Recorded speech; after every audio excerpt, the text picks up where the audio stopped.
Assalamualaikum warahmatullahi wabarakatuh. Selamat datang di channel Inspirasi Sahabat Muslim. Semoga yang sudah mampir ke channel ini saya doakan senantiasa dalam lindungan Allah Subhanahu wa Ta'ala. Seperti biasa sebelum lanjut, mari dukung channel ini dengan menekan tombol subscribe terlebih dahulu. Dan jangan lupa tekan tombol like-nya. Dan isi komen dengan doa-doa sesuai dengan hajat sahabat semua. Agar kita aminkan bersama. Semoga menjadi wasilah terkabulnya doa dan hajat sahabat semua. Bagi Anda yang sudah like, subscribe dan komen, saya doakan semoga panjang umur, selalu diberikan nikmat kesehatan, dan rezeki yang berlimpah berkah. Dikaruniakan kemudahan dari segala urusan. Amin Allahumma amin. Kisah Nabi Syits, Nabi kedua setelah Nabi Adam, dapat menjadi cerita yang menginspirasi bagi umat muslim. Nabi Syits adalah seorang putra Nabi Adam dan Hawa, yang meneruskan wasilah kenabian di muka bumi setelah ayahnya. Bisa dibilang, Nabi Syits adalah nabi kedua setelah Nabi Adam alaihi salam. Nabi Syits termasuk guru Nabi Idris, yang pertama kali mengajarkan ilmu baca dan menulis, ilmu falak, menjinakkan kuda dan lain-lain. Dalam kitab Qasas Al-Anbiya, sebagaimana diceritakan Salim Umar Alatas disebutkan, Nabi Adam sempat menderita sakit selama 11 hari sebelum wafat. Saat masih sakit, Nabi Adam berwasiat kepada Syits untuk meneruskan wasilah kenabian. Nabi Adam juga sempat mengingatkan Nabi Syits untuk menjaga kerahasiaan mandat tugas kenabiannya tersebut, agar tidak sampai diketahui oleh putranya yang pendengki, yakni Qabil. Menurut Ibnu Abbas, Nabi Syits dilahirkan ketika Nabi Adam berusia 930 tahun. Syits terpilih menjadi nabi dari keturunan Adam, karena memiliki kelebihan dalam segi kecerdasan, keimanan, ketakwaan, dan kepatuhannya dibandingkan dengan semua anaknya Nabi Adam saat itu. Nama Nabi Syits memang tidak disebutkan dalam Al-Quran, dan tidak termasuk dari 25 nabi yang wajib diimani. Namun, kisahnya dari sejumlah riwayat, tentu memiliki banyak hikmah yang dapat dipetik.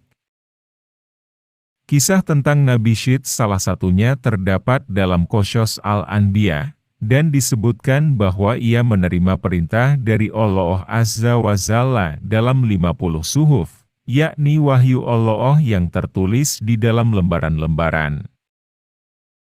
Mendapat perintah memerangi Qabil. Kisah awal kelahiran Nabi Syits sendiri memang bermula dari peristiwa pembunuhan Qabil terhadap Habil. Qabil bisa disebut sebagai awal mula angkara murka di muka bumi setelah Nabi Adam diturunkan ke dunia. Setelah Nabi Adam mengetahui bahwa Habil telah mati terbunuh, selama setahun beliau tidak tertawa dan tidak bergaul dengan Hawa. Maka, kemudian Allah berfirman kepadanya, "Hai Adam, sampai kapan tangisan dan kesedihan ini? Sesungguhnya, aku akan memberikan pengganti dari anak itu untukmu, dengan anak yang terpercaya, dan akan menjadi nabi. Dan dari keturunannya, akan kujadikan para nabi, hingga hari kiamat. Tanda-tandanya adalah, dia akan dilahirkan sendirian, tidak mempunyai saudara sekandung. Apabila lahir anak itu, namailah dia Syits." Dalam bahasa Suryani, nama Syits tersebut berarti hamba Allah. Ketika Hawa mengandung sang anak, yakni Syits, kandungannya tidak terasa berat, dan dia melahirkannya tanpa dengan susah payah. Hawa melahirkan Syits beberapa tahun setelah terjadinya pembunuhan Habil oleh saudaranya sendiri, Qabil. Sebelum Nabi Adam wafat, Syits menerima beberapa wasiat dari ayahnya, termasuk perintah untuk memerangi Qabil. Nabi Adam memberitahukan Syits tentang peristiwa akan terjadinya angin topan dan kehancuran alam. Selain itu, Sheets diajarkan pula oleh ayahnya tentang waktu-waktu ibadah dalam sehari semalam. Dikeluarkan juga seutas tali dari sutera yang memuat gambaran tentang para nabi dan orang-orang yang akan menguasai dunia. Tali lembaran wahyu Allah tersebut diturunkan kepada Adam dari surga dan diberikannya kepada Sheets untuk dilipat dan disimpan di dalam tabut atau sejenis peti yang harus terkunci.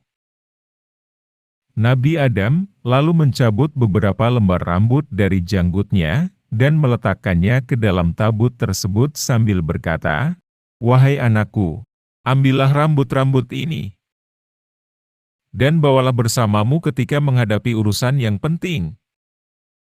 Rambut-rambut ini akan membantumu mengalahkan musuh selama masih ada bersamamu. Apabila engkau melihat rambut-rambut tersebut memutih, maka ketahuilah bahwa ajalmu telah dekat dan engkau akan meninggal pada tahun itu."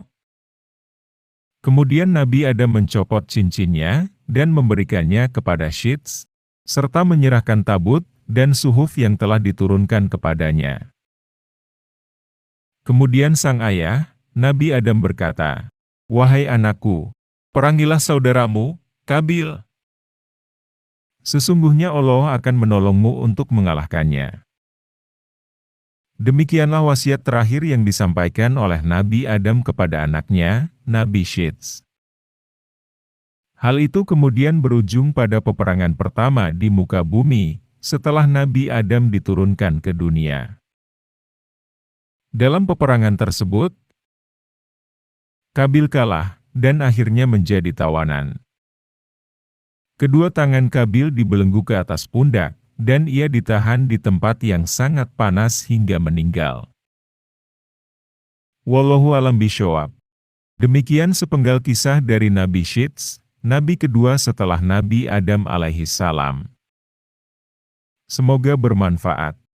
Jangan lupa dukung channel ini dengan like, subscribe, komen dan share.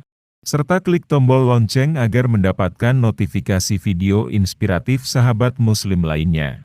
Sampai ketemu di video kisah nyata dan inspirasi lainnya. Wassalamualaikum warahmatullahi wabarakatuh.